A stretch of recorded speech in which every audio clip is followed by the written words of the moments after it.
Welcome everybody back into Nerd Sesh. As always, I'm Carson Breber and alongside me is Logan Camden. And today we are going to be breaking down all of Sunday's Week 7 action, starting with the matchup of the week, the Sunday night football game between the Eagles and the Dolphins. And Logan, you and I have been talking about how despite entering last week undefeated, coming into this game with a 5-1 record, and coming off of last year's Super Bowl run, we've been waiting for that dominant, complete Eagles performance like we were accustomed to last year. They'd been scraping by a bit, playing down the competition. This one, they win by 2 touchdowns against a team that a lot of people view as a contender. How much did this win affirm your faith, restore your faith in the Eagles? I didn't have to have my faith restored in the Eagles. You're exactly right. We had been waiting for this dominant victory against a good football team, a legitimate contender for Philadelphia, a convincing victory. But I've never wavered in my confidence in the Eagles because they have such a good playoff formula. Carson, good playoff teams can run the hell out of the ball. They're strong in the trenches. They've got great talent all around the field, and they play great defense. And the Eagles check all of those boxes. On top of that, they have a game-changing quarterback in Jalen Hurts, and Hurts plays a pretty good one in this one. He makes that one mistake where he throws that batted pick six, and he's got to clear that up because, again, in an ideal football situation like that, when you can be entrusted to just go out and manage games, which is effectively Hurts' job. I mean, it's the job of every quarterback, right? But Hurts is in such a good situation. He doesn't have to go out and try to be Superman, like a Josh Allen, like a Justin Herbert. Guys in these abysmal situations where they have to go above and beyond to carry their teams to victories, Hurts isn't in that case. And he makes one mistake in this game where it's an RPO play. He should have handed the ball off to the running back first and foremost. He doesn't. He takes it back out and goes to throw, and the corner, I mean, what are you doing, Jalen? Just go down. I mean, try to run. He tries to force a ball literally but I've never seen that, Carson. In between the defender's hands. Of course, it gets batted and picked. That's really the only bad play that Hurts has. And again, best offensive line in football, the best pass rush in football, great corners, great secondary, great guys in the middle of the field, and they're strong in the trenches. I mean, it is a playoff recipe that is tried and true. So at this point, Carson, if Hurts can clean up on his turnovers, get closer to playing mistake-free football, I have no questions about the Eagles. This affirms it a little more for me, but I never hopped off the bandwagon. I never wavered my confidence in the Eagles. I still think they're number 2 behind the 49ers. I slightly prefer them, but they're 1 and 2 for me right now in all of the NFL.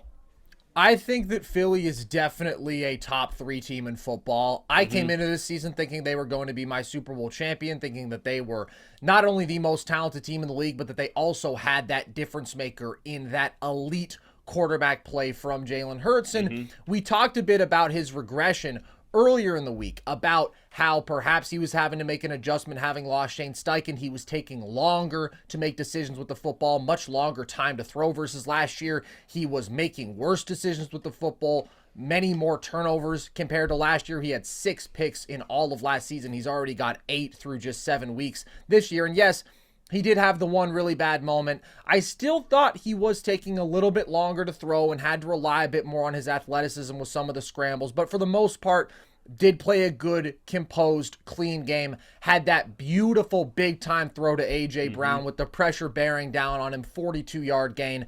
That's the big-time stuff that you get from him at his best. It's the game-managing stuff, and then it's the special athletic moments. And, of course, he came up with multiple big-time brotherly shove conversions in this one, extending that last drive. So it was an improved Hurts game. I want to see sustained improvement. I want to see him get back up to that level he was at last year where we felt like, all right, this is a top 5 quarterback. To me, he hasn't earned being in those conversations this year just based on his play within this season. But the Eagles are just a better all-around football team. They were way better at the line of scrimmage on both sides of the ball, and we know this is the best O-line, D-line combination in football. They are very arguably number 1 on both sides of the ball, and as you said, that translates to any stage of football. That is going to give you as reliable a formula to success as there is. And then they do have the elite athletes on the perimeter. You have the special athletic plays from A.J. Brown. You have some of the unbelievable catches from Devontae Smith. Goddard had a good game making plays in space. Defensively, I thought the DBs really battened down the hatches in that second half. I thought that they did a great job of playing physically with Tyreek. I thought they did a good job of taking away the super explosive stuff with those 2 high safeties looks. And most importantly, they were getting after Tua, and they were applying a level of pressure to him that he hasn't really seen all that much this season, because guys are getting open so fast normally. His timing and anticipation is so good. The Eagles were the rare team that was able to really disrupt his rhythm, and that front was so good that they shut down the run game. So it was just a stellar defensive performance. And this is the vision for this team. They're dominating the line of scrimmages. Then they have those special talents on the perimeter too. And when they're humming, they are just exceedingly difficult to stop. Yeah, 100%, Carson. I think you make a great point there with Tua. There is something I want to hammer home about the Dolphins. I think the Dolphins are going to be better as this season goes along. They're really beat up right now. They mentioned this on the broadcast. They're missing 3 offensive linemen. They're missing linebackers. They're missing defensive backs. So I think we're going to see a healthier and better Dolphins team moving forward. But you make such a great point with Tua. Tua is unique in the sense that he can be disrupted like this. And I'm not saying that the Eagles are going to disrupt any quarterback they play against because they have such a dominant front four. They have such a great pass rush. Any quarterback is going to be under duress playing the Philadelphia Eagles. That's obvious. But it's unique to Tua because Tua struggles so much to make plays out of structure, right? When Tua is on time and can anticipate those throws and can be perfect with his timing, you see it on that final drive of the first half, Carson, where him and Tyreek are just in sync. Bang, bang, bang. He's getting the ball out quick. They're right on time with their routes, and Tyreek has a ton of space after the catch to go and make plays. That's the formula. But you see that play where they're out of rhythm. Tyreek runs his route, and the ball isn't out perfectly. Tua backpedals a little bit, has to extend the play to avoid some pressure, and he throws that rainbow. Tyreek is open right there. Tyreek is open for a few seconds. And quarterbacks with elite arms, Allen, Herbert, Mahomes, Lawrence, right? They can javelin that ball in there and rocket it in there. That's the kind of velocity that you need to put on that ball. But Tua sees that he's open and he tries to make that throw, and it just lingers in the air for a little too long, and you could see it coming. It's like, man, that's sitting there. Yeah. It almost looked like a pooch punt. You know what I mean? It just hung up there a little too long, and you see Slay come in there. Great anticipation, breaks on that ball. I love Tua. I think he is a really good quarterback. I think he is top 10 to fringe top 10 at his best. He's got great anticipation. He's got great timing, and he's a great thrower of the football in rhythm. But he is unique in the sense that you can disrupt his rhythm and timing, and that throws off all of the offense. He's not going to extend a whole lot of plays with his feet. Yeah. He doesn't have a rocket arm where he can make these throws at all these different angles and on the run and under pressure. It's just a reality of the situation. I'm not trying to be mean to Tua. I'm not trying to be overly critical. It is just a reality of Tua as a quarterback. Within structure, within rhythm, he's as good as they come. But when you can disrupt him and disrupt the timing of this offense, like you mentioned, with press coverage and playing physical on Tyreek and Waddle or getting that pressure home, it just is a little more noticeable with this offense than others, and they're a little more limited in that respect. This is, I don't want to diminish anything that the Dolphins have accomplished, but they're a little more susceptible to being disrupted by those guys. They just can't create out of structure like other great QBs and other great offenses. I think that that's an inarguable point, and we have seen that pattern repeatedly. When Tua is taken out of rhythm, he struggles, and he is a guy who is excellent in terms of his anticipation, his timing, his accuracy to his first read. He is also overwhelmingly reliant on his first read. He throws to that first read 74% of the time. That is an obscenely high number. That's higher than somebody like Brock Purdy, who you think is in a very similar role. It's slightly higher, but compared to the elite creators, Patrick Mahomes, 60% of the time he throws to his first read. Josh Allen, 55%. So when you are able to force him to move within the pocket, when you are able to extend the amount of time that it takes for those guys to get open and then generate pressure, Tua is going to regress and he's going to make mistakes. And every time we have seen the Dolphins face a legitimately good defense this year, if it was the Pats, if it was the Bills, if it was the Eagles, not only has their offensive production been normal, they've had good moments. They've had drives where they march the football down the field and they look great, but they haven't been able to do that consistently like they have against some of the bad defenses who they've really beat up on. And Tua has had that back-breaking mistake at one point or another. It was a bad overthrow against the Pats, against the Bills. He had multiple turnover-worthy plays. We see the underthrow in this one.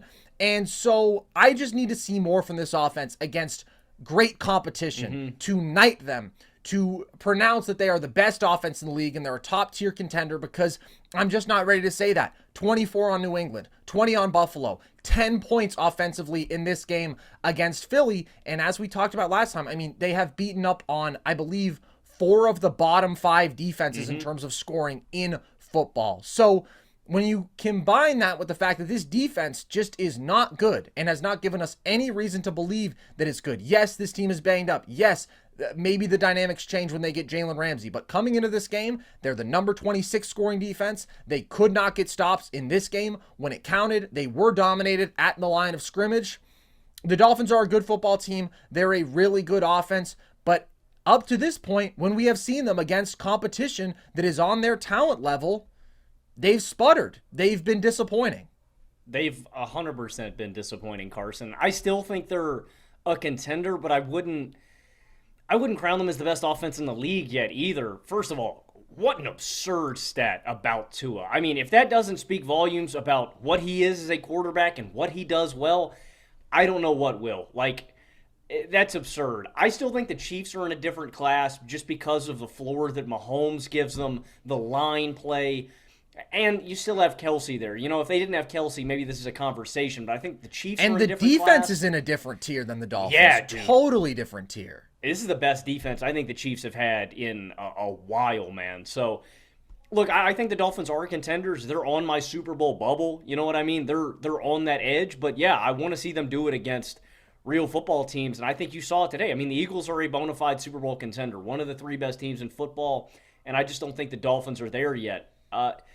Yeah, it starts, I think, Carson, moreover, with defensively. If the Dolphins can't slow down these teams, there's a lot more pressure and a lot more weight on Tua to make big-time plays. I really think, look, man, the Dolphins scoring 70 points in a game is absurd. I really think that's what elevated them into these conversations to begin with, and they did it against one of the worst teams in football. Like you said, let's see it against high competition, and then we can crown them. But also, to your point, the concerns are definitely more about the defense. The offense is indisputably very good. It's just a question of, is it best in the league? Is it top 5? The defense really has to prove us that it's average. And you gotta be, pretty much, if you want to be contending for the Super Bowl. And one thing that they really did struggle to do was get off the field in those short yardage situations, 3rd and especially 4th down. And that's the last thing I want to touch on in this game, just because I think it's an interesting conversation. There's that ongoing debate about if the brotherly shove should even be allowed. What's your take on that? Get big. Get strong. Yeah. What do you mean?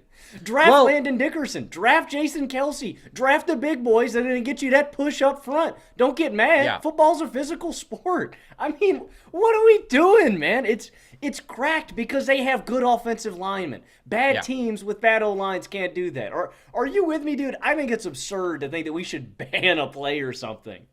I think if you're talking about it from a competitive standpoint, absolutely, it should be allowed. If the concern is injury, if you can demonstrate that there is a considerably higher injury risk, which would make some sense given the physicality of the play, given how many bodies are stacked on top of each other, then I can definitely see the argument. We want football to be as safe as can be. But I absolutely love how much they run it. I think whenever you have an opportunity to run a play with a 90+% success rate, do it. And I loved them going for it on 4th and 1 at their own 25. I loved them going for it on the very next set of downs, again in their own territory, because you don't want to put the ball back into the hands of this dynamic offense. And if you are going to convert this, again, at a 90+% success rate, go for it. Don't play scared, Logan. I know you're a big take the points guy, but if there is any exception to that, it has to be the single most effective, single most dominant play in football. From a competitive standpoint, I do not have a problem with it. We do not see teams around the league replicating the success. It's sort of like banning the dunk in college basketball because of Kareem. Like, that was viewed as a competitive thing. First of all, there were some other dumb arguments, like it wasn't a skilled play, which, by the way, people would say about the tush push. health and safety was brought up as an issue with the dunk. That didn't really make any sense. It makes some more sense here. But bottom line, it's one player or one team is going to be able to do this much more effectively, much more consistently than others. But it's part of the game. It's fair play. And if they are able to show, hey, we can dominate with this play in a way that nobody else ever has before, then maybe they're just the outlier. And maybe they should be allowed to benefit from that, just like the Chiefs should be able to benefit from Patrick Mahomes' unprecedented arm. So, yes, from a competitive standpoint, I think absolutely I'm good with the brotherly shove. And this was a really good win for the Eagles. It was good to see them humming like this. I'm a big believer in their talent. And this was the best game that they've played this year. But you know who really let me down today, Logan? The Buffalo Bills really let me down today, and it's been 3 underwhelming performances in a row. They barely escaped in primetime last week from the New York Football Giants. They cannot escape from the Pats after digging themselves a hole in this one and then allowing just a back-breaking game-winning drive to none other than McCorkle Jones. Where are you at with the Bills right now? Yeah, you say they've disappointed you. I mean, they've been one of the most disappointing teams in football all season long, Carson. This is a team that statistically has been a top 5 offense and a top 5 defense, both sides of the ball. Right now, they're really slipping as an AFC contender for me, Carson. I think there's 2 teams atop the AFC heap. That's the Ravens, that's the Chiefs, and then there's everybody else. It's totally the Bengals, agreed. Dolphins, Jaguars, Bills in that territory. And Allen and the Bills offense failed to find the rhythm again, man. The Patriots were really able to disrupt him in this game. He was under pressure on 41% of snaps.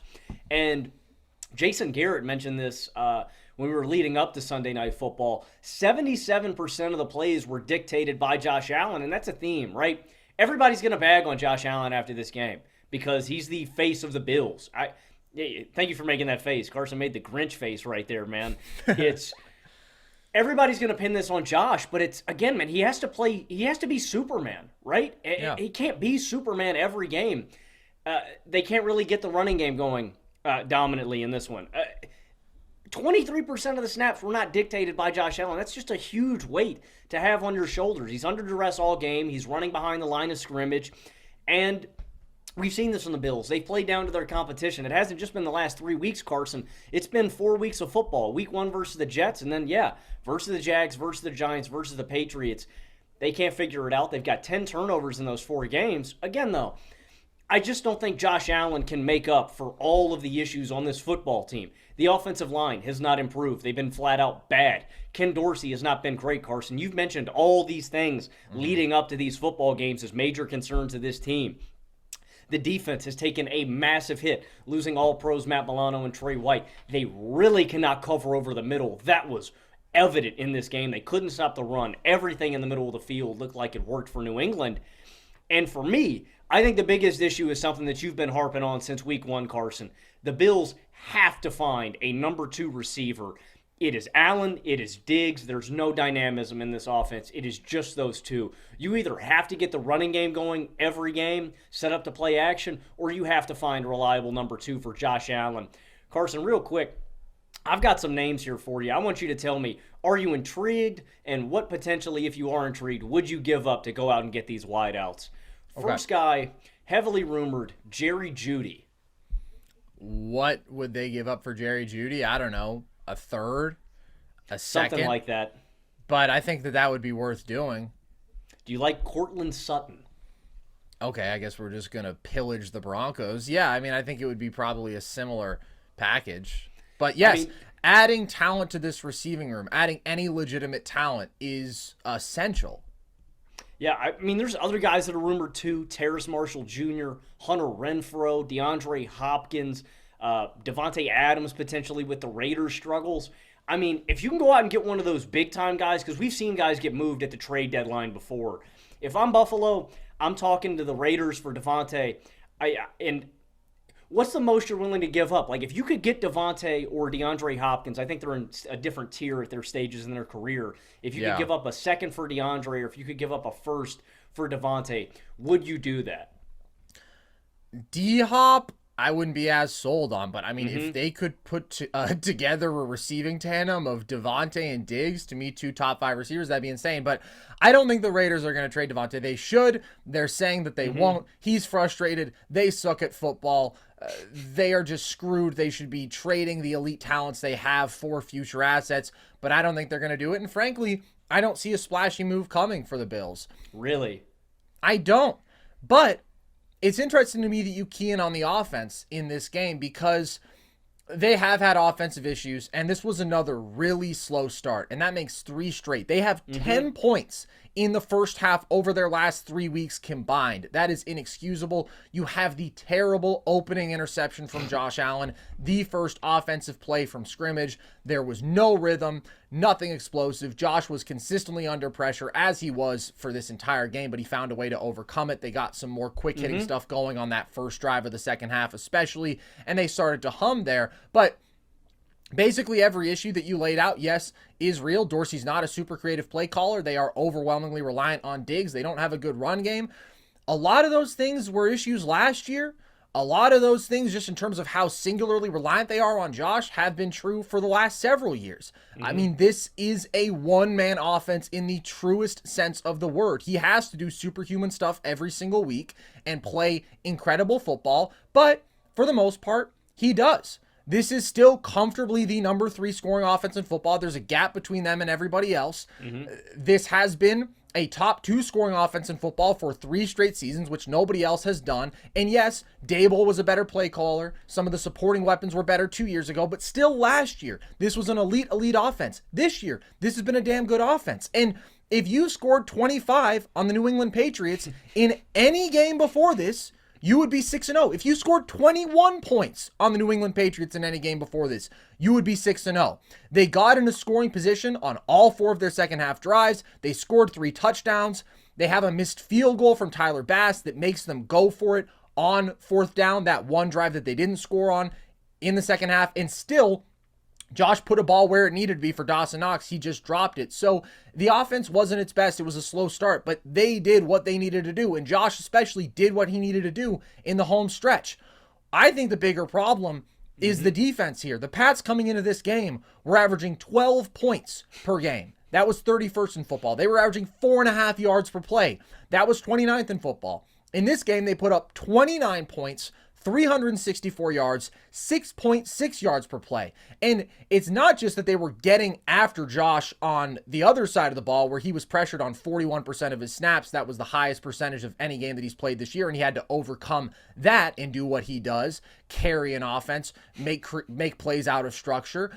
It was also the Bills were not able to get pressure defensively. They didn't defend the run well. So this Pats offensive line that has been so maligned, that has been so bad up to this point on the year, all of a sudden looked pretty damn good. They were getting pretty damn good push against the Bills. That was discouraging. And then their tackling in space was horrible. 16 of Mac's 25 completions in this game were inside of 5 yards, and the Pats just kept making plays in space, down to the opening play of that final drive where they just walk into 34 yards, multiple missed tackles by the Bills. It's just inexcusable. And it is certainly inexcusable to let McCorkle Jones march down the field on you on the last drive of the game. It's just disheartening how far this team has fallen from where they were at 3 weeks ago when they kicked the Dolphins' ass, when that offense was at its peak, but most importantly, when that defense was at full strength and that defense was balling. And we've talked about it a lot, but you cannot overstate the significance of the loss of Matt Milano, their best defensive player, one of the best coverage linebackers in football, a big-time playmaker who is going to pursue the ball ferociously, have a big impact in the run game, losing Trey White, one of the best corners in football, who had reached that level again, losing Daquan Jones, who had been a stalwart on the interior, huge against the run. I mean, really, how do you recover from that? I just think we have seen a massive drop-off on that side of the ball. And Von Miller, Logan, who is now back, he's healthy, he's a couple weeks, is not playing meaningful snaps. And if you want to work him back into things, that's one thing, but he doesn't look good out there. And he was supposed to be the game-changing free agency signing before last year. They gave a 6-year massive contract to a 33-year-old at that time edge. And it's not guaranteed after next year. So, yeah, they're not actually locked into it for 6 years. But, I mean, that was supposed to be the game-breaking talent who they added. And the pass rush around him has gotten so much better. The development of the young guys, of Rousseau, of Epinesa, of Ed Oliver, bringing in Leonard Floyd has been way more of an impact guy. He's actually been really good. Vaughn is doing nothing. And that is just a big miss. And the entire defense to me has just regressed too far. And the offense, although I don't look at it as the problem from this game, it's been too inconsistent, too up and down. Josh, as good as he's been overall, he still has had a couple too many of those just boneheaded plays for them to be seen as real contenders. This is not a good football team right now. This is Josh Allen doing what he can to carry this team. And that's not a sustainable formula. This could have been one of the best teams yet if that defense was at full strength. But right now they just have too many glaring holes. I completely agree. There is separation between the Chiefs and the Ravens, and then the Bills are with the rest of that pack. Yeah, and sustainability is the exact key word, Carson. That's why, even though I agree with you, the offense wasn't the overwhelming issue today, I think you have to do something to lift some of this anvil-sized weight off of Josh Allen's shoulders. You know, you got to give him a game where he can be Clark Kent, man. You have to give him something. And defensively, Von Miller has been underwhelming. I haven't heard his name called. You know what I mean? In 3 weeks of football. I think, moreover, I think the biggest issue is going to be on the inside linebackers. I don't know, man. There's a lot of issues, obviously. When you lose two all-pro talents, you can't replace Trey White. You can't replace Matt Milano. Those aren't guys that you can just plug in players there and keep going. The inside linebacker play was abysmal today, and I think that is the biggest concern for me about Buffalo's defense, is just covering over the middle and stopping the run. I don't know, man. I think they have to make a move at the deadline if they want to be contenders. I don't really – not that they're not real contenders. The Bills are. I mean, they're in that second tier for me. I wouldn't pick them. I think they have to do something at the deadline. If it's going out and getting a linebacker, a corner, a wideout, I think they need something to – I don't know, man. Add a little fire to this locker room. Get them fired up about the rest of this season. They do. They're just not talented enough right now. And to people who might shrug at the Suttons and the Judys of the world, yeah, of course, those guys aren't number ones. They aren't top 30 receivers in football.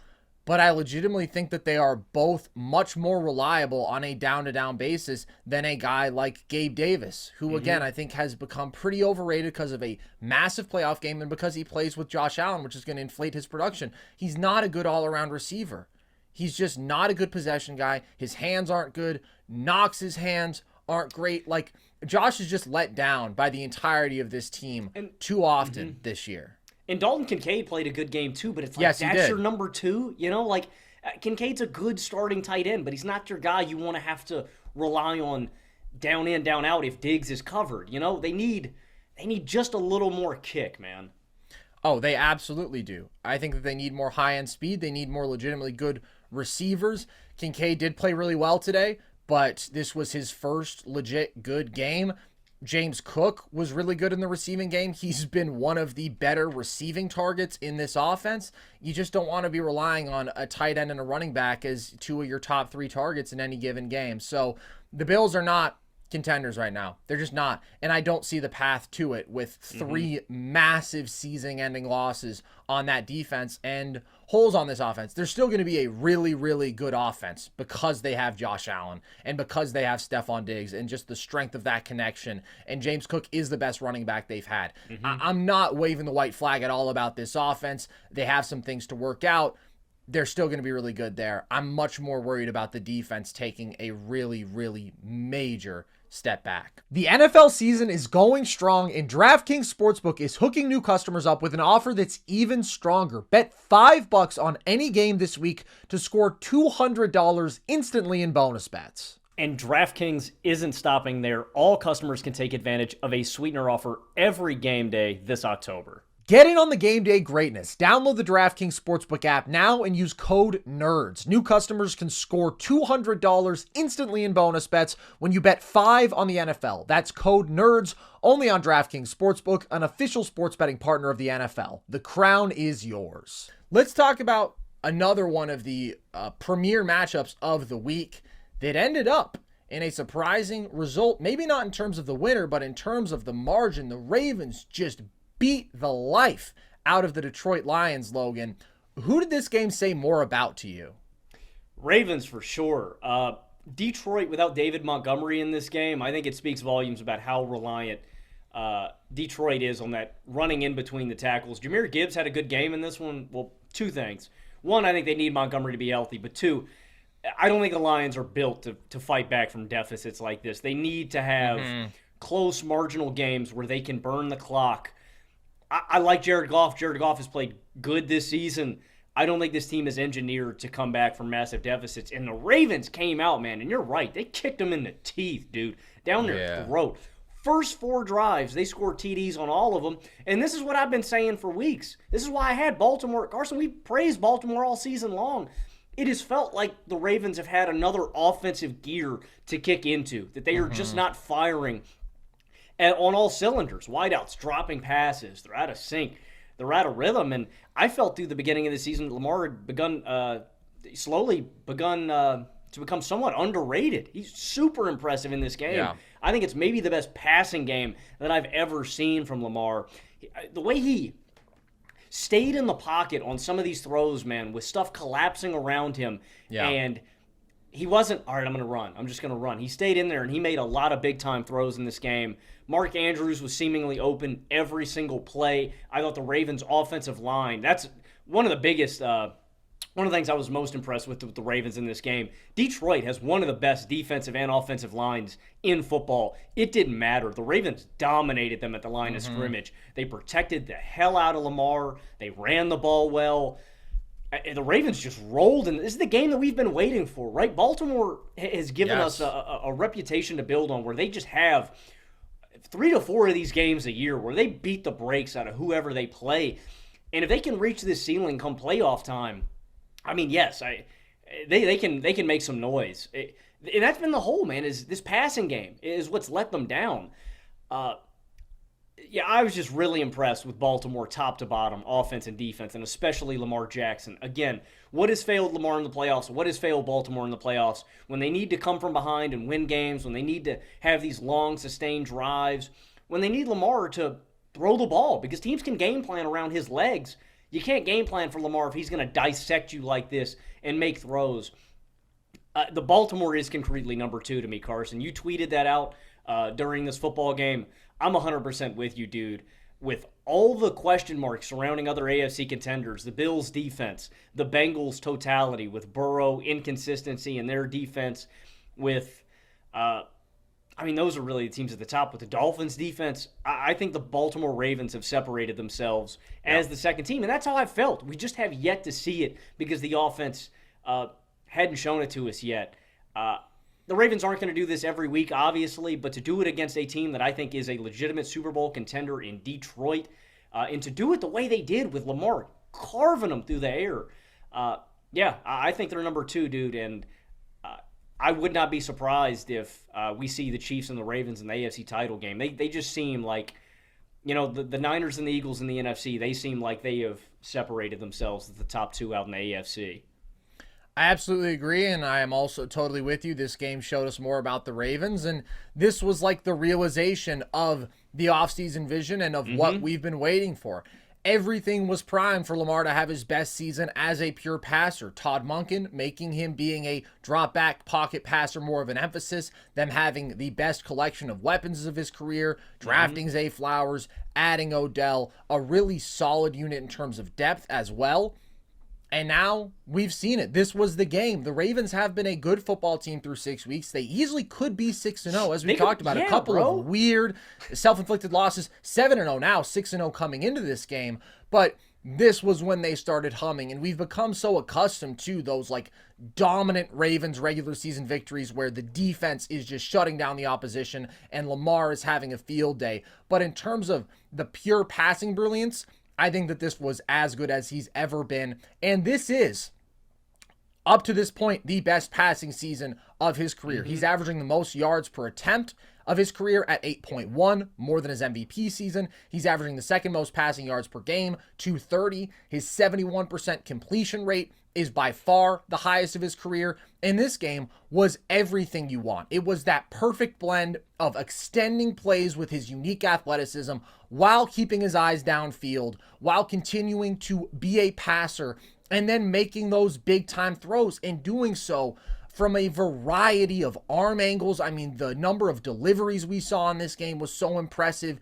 You have some creative play calling. That read option early, it appeared to be into the nice little completion to Odell for a conversion, but he was just picking apart every part of the field, hitting a number of different receivers over the middle, the sidelines. He was so accurate. His touch, his placement, his timing, it was all just money. He was scrambling when necessary. I thought this was as impressive a game from a quarterback as we've seen all year. And Lamar is top 5. I feel foolish for saying that he was outside of that coming into this year. He is, first of all, easily one of the top 3 one-man offenses when we're talking about carrying with his passing and rushing ability. It's just him, Mahomes, and Josh in that tier. But, I mean, he has been taking care of the football through the air. He has been accurate, more so than we've ever seen. I just can't put other guys who are in more privileged situations and still aren't producing at the level that he is, and whose pure talent is not on the level of Lamar. I think he's stamped as top 5 right now. So do I, and I wanted to ask you about that. Would you take, and this is a one-game scenario, this isn't for the future, would you rather have right now Trevor Lawrence or Lamar Jackson? Lamar. Definitely Lamar. I'm with you. Would you rather have Herbert or Lamar? That's tough. I would take Herbert. I know that he had another underwhelming game today, and last week was legitimately one of the worst we've seen him play, but I still think such a special arm talent, generally very good at limiting mistakes, apparently, except for when it's in the fourth quarter and he's under duress and things just go south because he plays for the Chargers. But that's close right now. That's legitimately close. It's close between Herbert and Lamar. It's close between Burrow and Lamar. He's firmly in that tier. And, you know, he's made more mistakes than normal over the last couple years. He's had more injuries. He's been playing in really suboptimal situations offensively. So it felt like he was sort of bumped into just a little bit of a tier below that, even after having this remarkable start to his career with the MVP season. But he is definitely right back in the thick of those conversations. But the other part of the equation making the Ravens so damn good was the defense. We talked about this is a top 5 defense. You said they were a top 2 defense to you just earlier this week. Certainly one of the most loaded all-around defenses in football. And they got a lot of pressure in this game with the 5 sacks. And the front is not the strength of this unit necessarily, but they were able to get a lot of pressure. And they put the Lions in such a hole that, like you said, I mean, they didn't have Montgomery, but they didn't have a chance to establish the run. Jared Goff has to throw 55 times in this game because they're in comeback mode the entire time. And although they didn't shut down this Lions offense for the entire game, they start playing some softer coverage.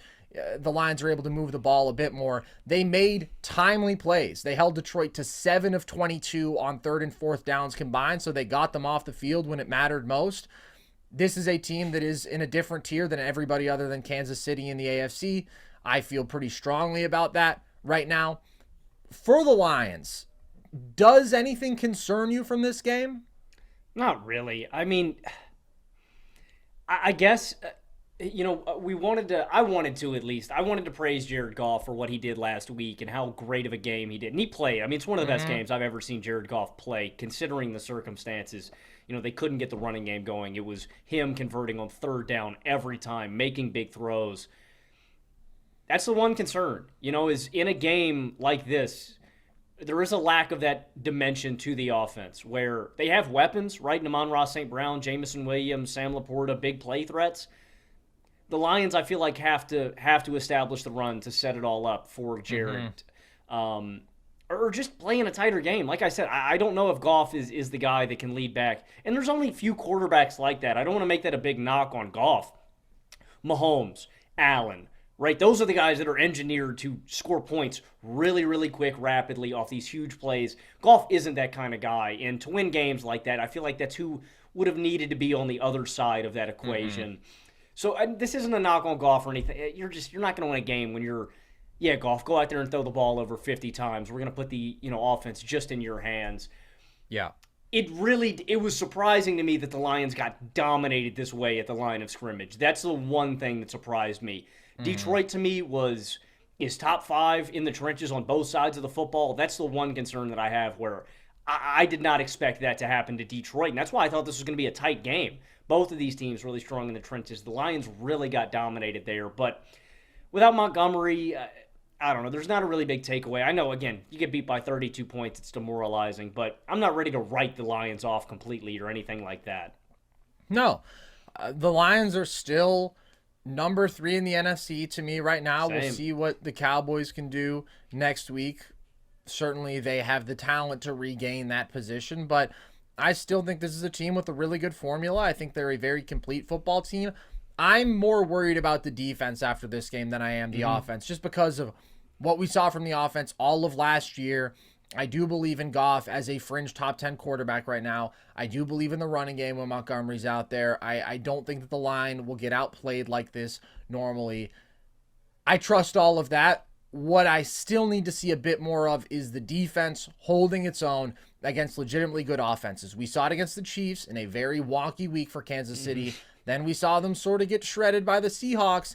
And then this was the first really good offense that we've seen them face. Last 4 weeks, they did a good job, but against some pretty shitty offenses. So the Ravens definitely had their way with them in this game. That's really going to be the determining factor on if the Lions are a Super Bowl contender or if they're just a good playoff team. Is this a legit top 10 defense? I think the jury's still out on that. So maybe this cools down the hype train a little bit, but not all that much. I mean, we both said we thought the Ravens were the better team coming into this game, not 32 points better, but they got outplayed by a really, really good team. We'll see how they respond. I believe in them. I believe in their culture. I believe in their talent. And I think that they're still a top 5 team in football.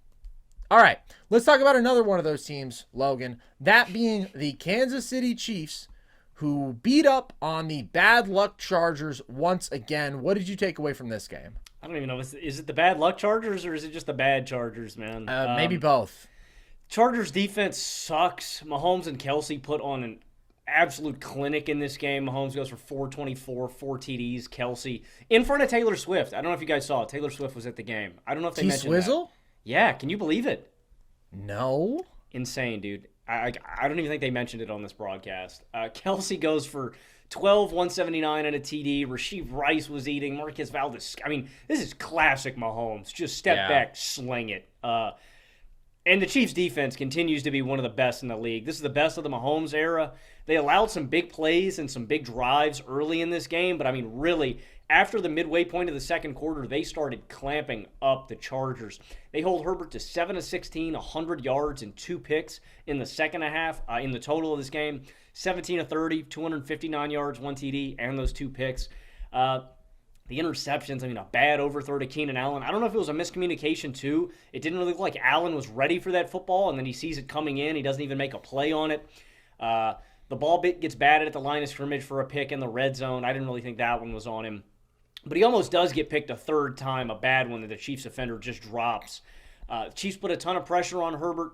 He was pressured on 33% of dropbacks. He gets sacked 5 times. And I don't know if you're going to knock Herbert for this game. I have a lot of the same takes about Josh Allen that I do about Herbert. Again, man, it's an abysmal situation where you're expecting him to elevate a team that's just not there. He's got a great number 1 receiver like Allen with Diggs. He's got Keenan Allen. And then around him, he doesn't have a great offensive line, doesn't have a great running game, and doesn't have a great defense. So again, in games where Justin Herbert doesn't play like Superman, it's going to be tough to win football games. When Josh Allen doesn't play like Superman, it's going to be hard to win football games.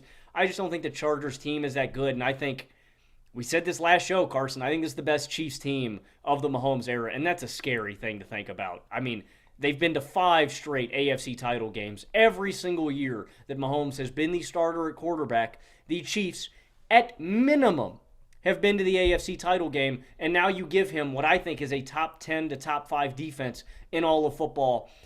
That's terrifying. Yeah, I don't know, man.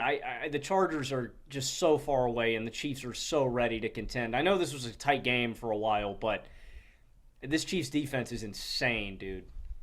It is. And I will say, I think there's a few reasons that Josh Allen is definitely better than Herbert. One of them, though, Josh, these last few weeks, has been unbelievably clutch. And he is 1-2, right? But we talked about the slow starts. He went down there on those last 2 touchdown drives against the Jags and moved the ball with such purpose, was basically just perfect. And unfortunately, they were just in too much of a deficit. Last week, terrible start, then has 2 big touchdown drives against the Giants. This week, puts his team ahead with 2 minutes to go, multiple big touchdown drives in that second half. Herbert, and I don't really hold this against him. I think it's overstated how much responsibility he bears in these losses. As we've talked about before, the Chargers are not a good football team. But man, things certainly never seem to go well for them at the end. And I think we've seen him under pressure. You can't really pinpoint that many spots where it's been like, oh, that's legitimately on him. But Josh is going above and beyond on the other side. Just if we're doing a competition between who's doing a better job of covering up for these very flawed football teams. But the Chargers defense sucks, first of all. They can't cover the middle of the field. They're one of the worst in football at that. And against legitimately good offensive lines, they don't really get pressure. And Herbert didn't play his best again. I mean, he had multiple turnover-worthy plays. And yeah, at the end of the game, you got to do something on 2nd and 24 on this sort of Hail Mary drive, but it was still a bad decision with the football. I don't really have more Chargers takes. Like, unless Herbert consistently plays at this level or lower, I'm not going to drop my view of him because I don't think that the totality of their struggles are on him. I think it's on the fact that, as we talked about, they don't run the ball well. They don't do anything well defensively. They're one of the worst defenses in football, and they're poorly coached. You're at the point where everybody in America would cheer, some out of empathy, some out of true joy, that being the 7 or 8 Chargers fans who are out there. If you fired Brandon Staley, not only is he bad at his job, you have the results to justify it right now. You're 2-4. Everybody would be disappointed by that if you told them before the season through 6 weeks you'll be 2-4. Just do that. On the flip side, the Chiefs are humming, man. And I think I would actually take them over the Eagles right now. It's pretty marginal between the two of them. But this defense with Mahomes, like you said, we've never seen a defense like this. And this was the first time where that offense has really exploded, has felt like a vintage Chiefs offense. They've been good, but this was a dominant performance. And yeah, it's against a bad defense, but Kelsey dominated. You have the explosive plays to Rice and MVS. Mahomes was incredible. And the defense, very, very clutch in this game.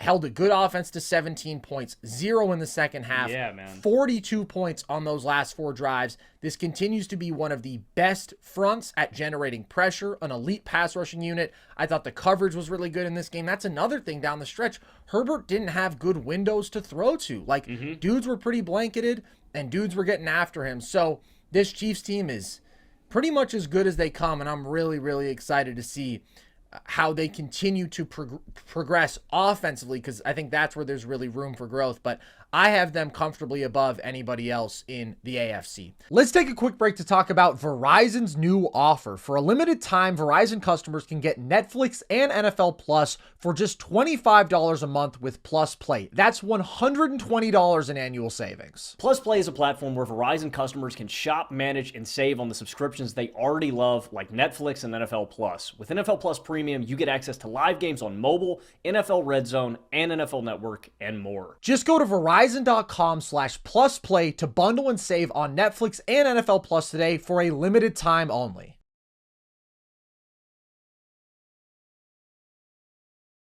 But a team that you mentioned, Logan, as a contender in the AFC that I think you were higher on than most, was the Cleveland Browns, who just escaped with a win in this one today over the Colts. How are you feeling about Cleveland after this one?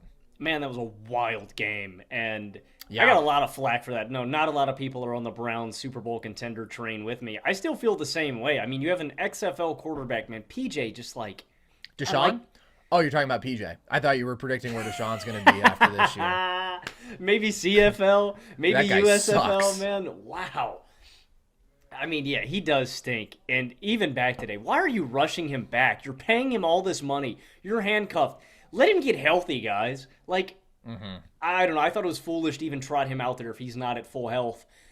PJ doesn't know what's going on. PJ's going to struggle. I like him. He's got the tools to be successful. I don't know if he can really read a field like that. And the Browns defense did not ball like I expected them to in this one. Obviously, the Colts put up 38 in this one. The one thing that they did do was they forced 4 turnovers, and Myles Garrett is one of the biggest game wreckers in football. I put TJ Watt in a tier of his own as really a game he's wrecker. He's in a tier of his own, or you think he's better? Why don't you let me finish, big dog? I've always thought that TJ Watt was in a tier of his own as this MVP level game wrecker that can single-handedly swing games from the defensive side. Myles Garrett is there with him, man, and that's just the reality of the situation. Both of these guys put on big-time shows today. Garrett blocks the field goal. I mean, dude, he's huge. Yeah. 6'5", 280, and he just casually jumps over the line, blocks the kick. They end up turning that into 3 points. And then in the end zone, Gardner Minshew, who is now 4 turnovers in this game, has committed 7 since taking over for Anthony Richardson. That's not good.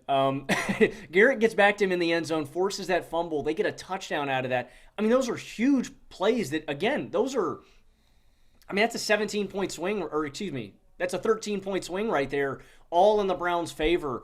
And they need some things to go well for them. The Colts receivers have some bad drops that could have ended up in points for them in this game.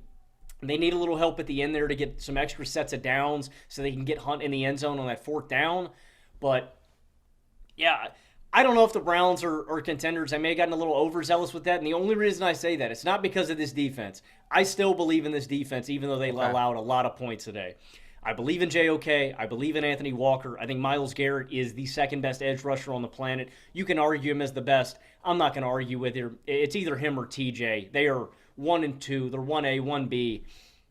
And I still believe in Newsome, Ward, and Delpit in the secondary. I think the defense is great. But I just cannot trust this offense to do anything, Carson. Yeah. I mean, Deshaun flat out sucks. He's playing like a bottom 10 QB. PJ is a backup. I don't think we can expect average play out of a healthy Deshaun Watson at this point. That's my big takeaway. When he gets healthy, I don't know, man. I just don't think we can ever expect Deshaun to get back to that level, and I don't know if we can expect him to get back to an average level. That's what's going to hold the Browns back. Not this defense, not the running game, not the offensive line, not the skill talent. It's the quarterback and the quarterback position alone. And it's ironic, Carson, because I think if they had held on to Baker Mayfield right now, I think they would be more of a contender. And I know he didn't play a great game today, but I think Baker Mayfield would be a better quarterback at the helm for Cleveland than Deshaun or PJ. Well, he's certainly playing better than either of them right now, and he definitely is just better than PJ.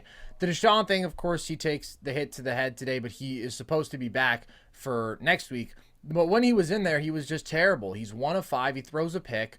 He's played 1 good game out of the 10 that we've seen since he returned last year. It remains one of the most shocking, abrupt drop-offs that I've ever seen. Like, it might be number 1. And, of course, there was almost 2 years, actually, between when he was last on the field and that abrupt drop-off. But you can't just put this on rustiness. Like, the dude is making horrible decisions. The pick in this game is just straight up to a Colt. He just throws the ball to a Colt. And regardless of how high you are on this defense, we had a debate over if they were the best in football. I took the Niners. You rode with the Browns. They're not going anywhere with this level of quarterback play. Their combined quarterback stats this year, Logan, 1,174 passing yards. That's through 6 games, under 200 a game. 56.5% completion rate, 5.6 yards per attempt, 4 touchdowns to 9 interceptions. Wow. And you can basically give equal credit to Deshaun and PJ for those numbers. Both of them have been flat out bad. So I don't think they're contenders. I would need to see Deshaun reach a solid quarterback level. At least think he's an average starter, maybe even a little bit better. I'm with you. I really buy on this defense. I'm maybe not quite as high on them as you are. I didn't think they were the best in football, but I do think they're top 5. They made big plays in this one, but it was not a good defensive game. They let up 38 points, 456 yards. Garrett just stopped playing on that touchdown to Josh Downs where he was offsides. Free play, but my guy, you still got to try to get a little pressure there. Make them blow the play dead. Better that than to just let up a long touchdown horrible tackling on that long Pittman touchdown. The Colts ran all over them for 170 yards.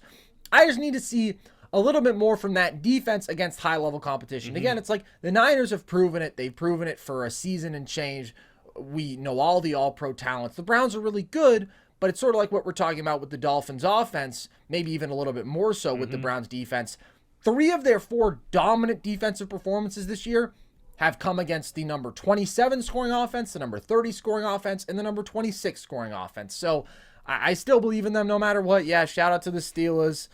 But I need to see more, especially from the quarterback position. But I'm with you on the 1A, 1B point with Myles Garrett and TJ Watt.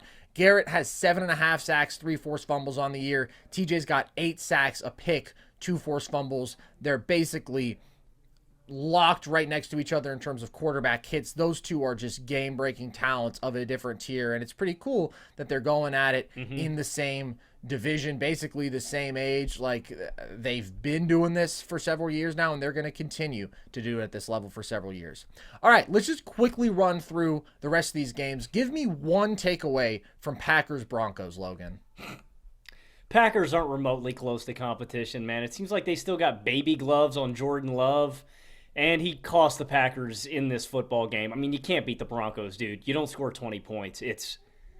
What are we doing? I picked the Packers to win the NFC North. I'm fully off them as a playoff team and even remotely close as a contender. I think they got to go into this. I know we're in the middle of the season here. I think they got to go into the offseason to make some adjustments. And really, I don't know, man. Jordan Love has been really underwhelming through 7 weeks now. I don't know if he's a franchise guy.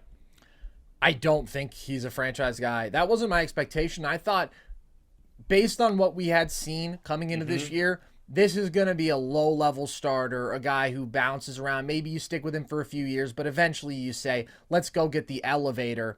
And he's in thin ice even at that level right now. Like, first of all, his touchdowns in this game, the first one was way behind Romeo Doubs. He had to make an unbelievable play to fight back to the ball, rip it out of the DB's hands, basically. The second touchdown was even weirder and maybe wasn't as bad of a throw by him, but it was still a little bit too hot. And then it deflects into another receiver's hands. And then on that last pick, it's a desperation situation, 3rd and 20, but he throws to the wrong guy, throws into double coverage when Jaden Reed looked legitimately open, also way downfield, and it wasn't a good ball. So Love hasn't had that catastrophically bad performance. Well, I guess he was pretty bad against the Raiders with the 3 picks, but there's certainly been no progress since week 1. If anything, there's been some regression, and he also hasn't had like a single legitimately good game. And we can judge him as a year 1 starter, but this is year 4 in the NFL for Jordan Love. He is one of the most inaccurate throwers of all the starters, 29th in on-target throw percentage. He has the 3rd highest bad throw percentage. That's not good. I don't think he's making good decisions with the football. On top of that, doesn't read the field super well. Solid athlete, but not a real plus difference maker. So I think you give him the year, but I think the chance that he is your franchise guy legitimately is very slim.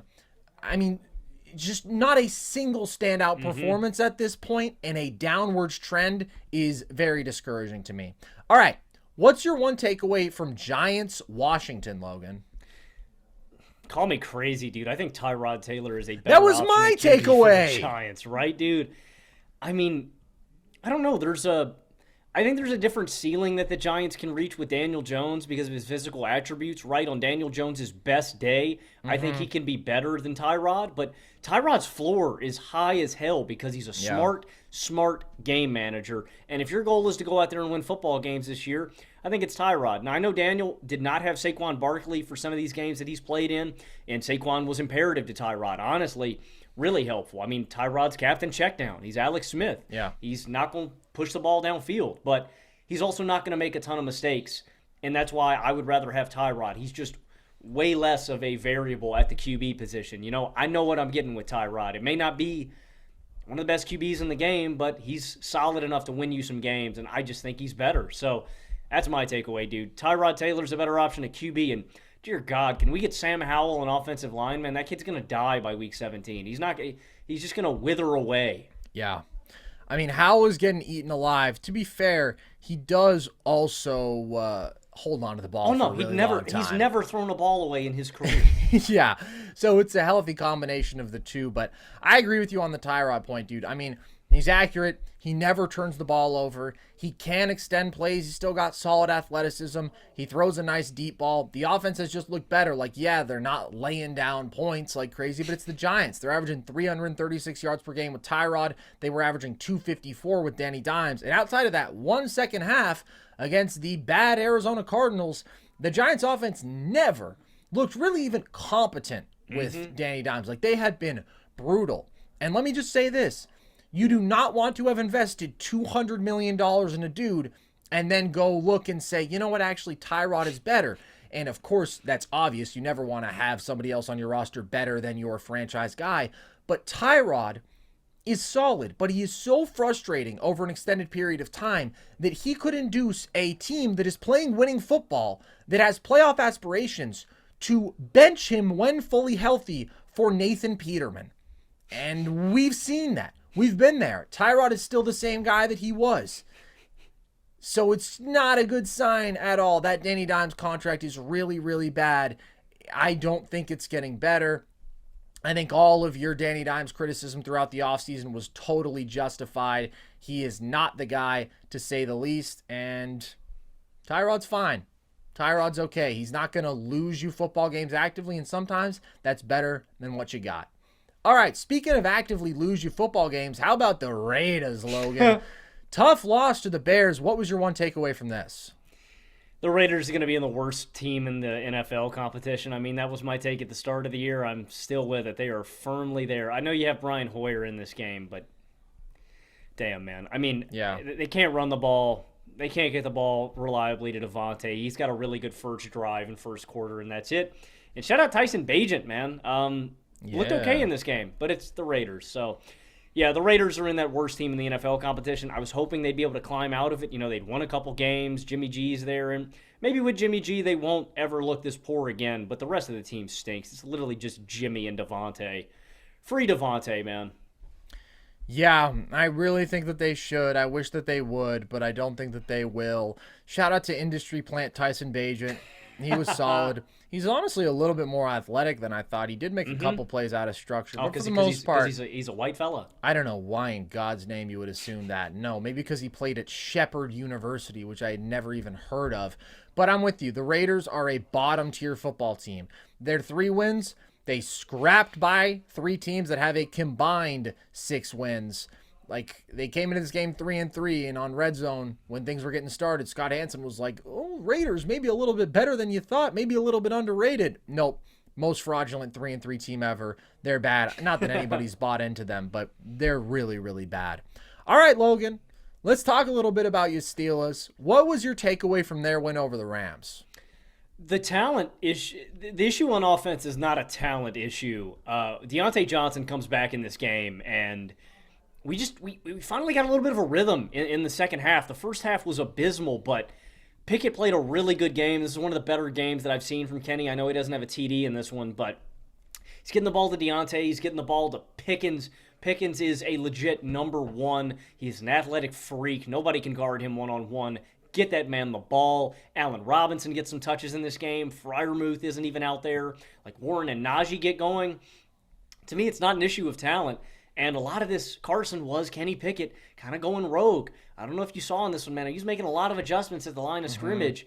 And so I just don't think it's a talent issue. The other thing that I want to touch on from this game, the NFL has got to clean these calls up. They cannot baffle and blow this game the way they did at the end. Look, it's a new era of football. It's a new era in the sports world where gambling is okay. We are pushing it at the forefront of everybody's faces. Here, go. Put this parlay down. These are really good odds on this. I like it, right? Because I like throwing a little bit down on these football games.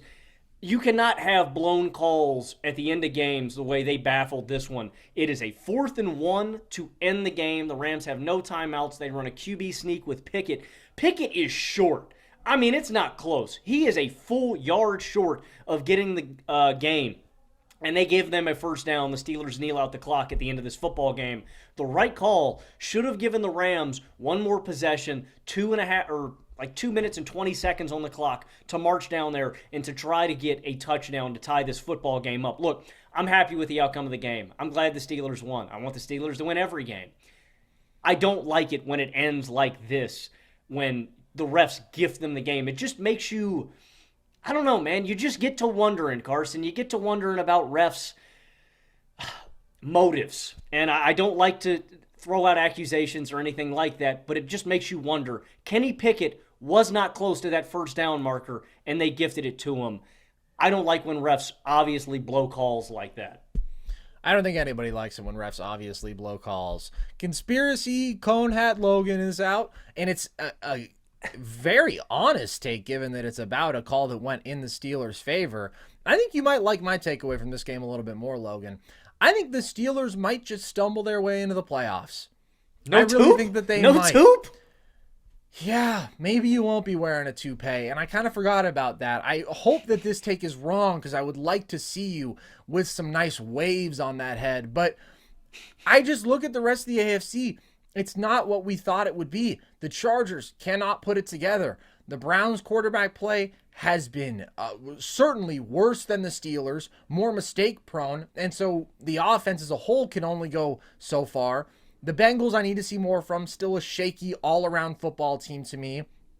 I think the Steelers are a better version of the Jets. I think they are more capable offensively, and I mean, the all-around defenses are definitely on the same level. It does feel like the Steelers have a bit of an edge in terms of just like those game-changing plays, the elite defensive playmaking. But for the most part, it's just, I think it's a bit of a steadier ship offensively. A very bad offense, but a bit steadier. So, I mean, like, that's the competition. If you call the Chiefs, the Ravens, the Dolphins, the Jags, and the Bills playoff locks, there's still 2 spots left. And the Steelers are the ones sitting here at 4-2. The Steelers are the ones with the great organizational infrastructure, with the reliable defense that is going to keep them in every game, with the great coaching. I mean, what do you think? Like, as we've said, they're not going to do anything beyond that. They're not going to win a playoff game. But I didn't think that they could get there because this offense is so limited. And now, by process of elimination, they might. I think they could creep in there, man. I mean, I picked the Steelers to win the AFC North when the season started. I still think those are where the last teams are going to come from. If it's Cleveland and Pittsburgh, if it's Cleveland and Cincinnati, if it's Cincinnati and Pittsburgh, those would probably be the 2 teams that I go with. Or you didn't mention Cincinnati in that top as a 5, lock, right?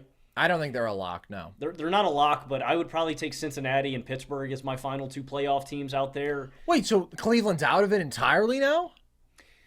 I mean, dude, it's the worst quarterback play of any team that's successful, maybe ever. It's like Rex Grossman levels of dragging your team to competence. And as bad as Kenny Pickett is, I'd rather take Kenny Pickett at this point than Deshaun or PJ. So the defenses are comparable, and that's, again, the same edge that you give to the Jets. I think the Jets, Browns, and Steelers are all really similar in the fact that they've got these great defenses that are limited. I probably wouldn't take Pittsburgh. I don't know. It's Cincinnati and one of the other AFC North teams. I don't know who I'd take. I guess it's Pittsburgh because we're getting healthy. We got Deontay Johnson back. That added a little bit of dynamism to our offense. So, yeah, you know what? I'll do it. I don't want to wear a toupee, Carson. I'm going to be frank with you. Yeah, double down. Double down.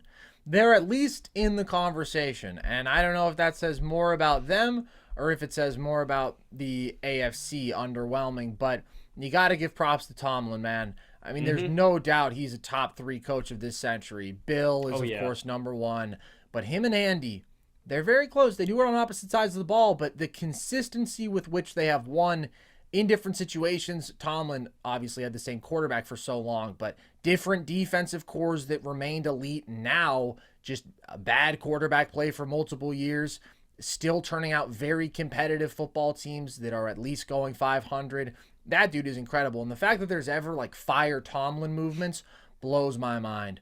Like, yes, he should fire Matt Canada. He should try to find a more innovative offensive mind. But the dude takes care of business. He takes care of his side of the football. He takes care of the culture. And that has been so valuable for so long. All right, Bucs-Falcons. What's your one takeaway, Logan? I'm still uncertain about every QB in this division. Man, come on, Baker. Like, come on, please. Yeah. Let me take a victory lap or something. He throws a horrendously ugly interception to Richie Grant. We've been talking about it on the pod for the past couple of weeks. It felt like Baker was due for a bad moment or a bad game. That comes back to bite him. And then Desmond Ridder, dude, Desmond, what are you doing? 3 fumbles in the red zone. Fumbles on the sack by Shaq Barrett. Fumbles a snap inside the 10. It goes the Bucs' way. And then at the end of the game, I'm going, oh my gosh, Desmond Ridder has a clutch rushing TD. And then you get the review, and Antoine Winfield punches the ball out. I don't think Ridder's a starter. I mean, No. he stinks. And Baker has a really bad guy. This is such a winnable football game, man. Especially when they get 2 TDs pretty early in this football game, and the Bucs only need to get 1 more late. I'm still really uncertain about every single quarterback in this division, and that's how I felt at the start of the year.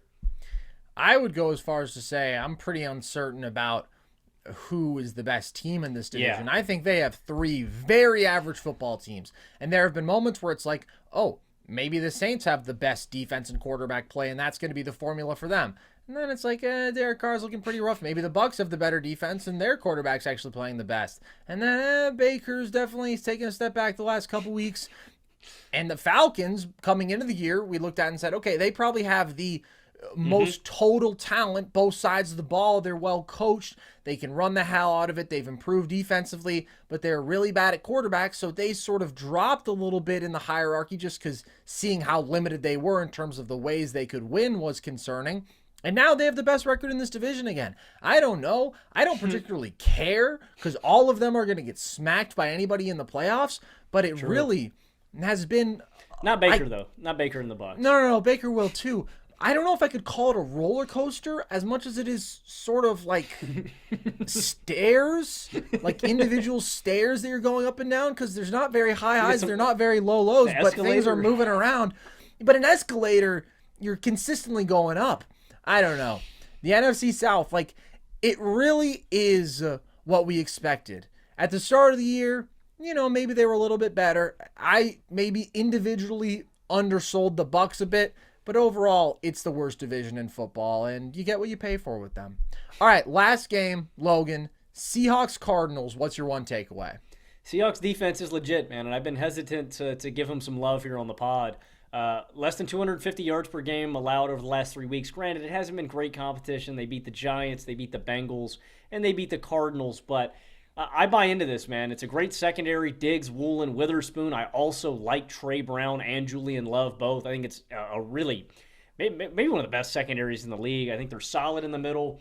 Bringing back Bobby Wagner, I think Jordan Brooks has looked okay. And then I like 2 of their guys up front, and Draymond Jones and Jaron Reed. And it's a really stark difference from the Seahawks team last year, right? That was a team that had a pretty abysmal defense, and the strength of this team was the explosive offense led out by Geno Smith.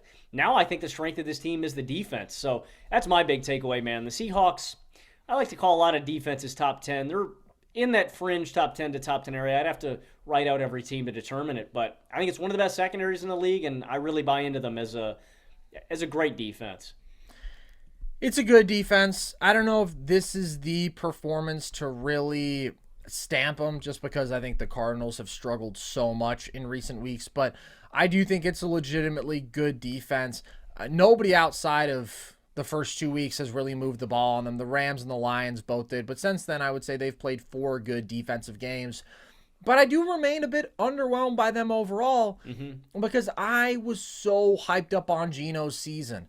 And I thought that even though he cooled down as last year went along and he started turning the ball over more, he had 7 picks in those last 7 games, I thought this is a top 10 quarterback because he has the ability to create out of structure. He's a good athlete. He can make big time throws, and he's not going to have too many of those back-breaking mistakes. And he really carried that offense last year to really, really strong production. We just haven't seen the great game from him. We've seen the moments of creation. There's been some bright spots, but he has just a mind-blowingly dumb interception in this game. He's had a few too many turnovers in recent weeks, and the offense just hasn't produced really at a high level. They come into this game and, over the last couple weeks, I should say, they were underwhelming against the Giants. They were underwhelming against the Bengals. Now they're underwhelming again in this game. I want to see Geno look more like he did last year. I want the Seahawks to really separate themselves from the other wildcard teams in the NFC because I do think they have the talent to do so. For sure. And I mean, DK Metcalf is out of this game, so maybe this isn't the one that we rag on Geno too much. I thought he did good. It's more the trend. No, for sure. me. For sure. Geno has not looked. He was definitively top 10 last season. He has not looked anything close to that this year. I'm with you. But I liked that they got JSN going a little bit. Jake Bobo had a really nice catch in this one, too. Shout out both of those guys. But yeah, and if the Seahawks can do that, man, I mean, I still think they're right there in that second tier or third tier of NFC teams, but it would take them up a notch if they could be reliable offensively. Agreed. And I thought that was going to be the strength of the team, and then defensively they were just going to progress a lot. They had a really good offseason, but coming from a pretty low place, but the defense has been better so far. I think that they're still solidly a playoff team in an NFC because the back end of that playoff race is still a little bit weaker to me. But I want to see Geno, man. They wrote him off. He didn't write back. I would like him to continue to not write back. All right, that's going to do it for us here today, guys. Hope you enjoyed the football and hope you enjoyed the show. If you did, the good news is there's plenty more Nerd Sesh content, and you can find all of our full-length shows at the Volume YouTube page with video. You can also listen to the podcast across audio platforms, and if you enjoyed, please give us a rate and review. Why not? It would be nice. You can also follow us across social, TikTok and Instagram at NerdSesh, Twitter at Nerd_Sesh, and you can join our Discord. That is at the link tree across our social media bios. If you want to talk NFL, NBA, just be part of our community there. You can also get our merch at thevolume.com. We've got hats. I'm wearing one. We've got shirts. We've got hoodies. We got the flags behind us. So you can check all of that out at thevolume.com or also at our link tree. And with that, as always, I have been Carson Brabber. I have been Logan Camden. And this was Nerd Sesh.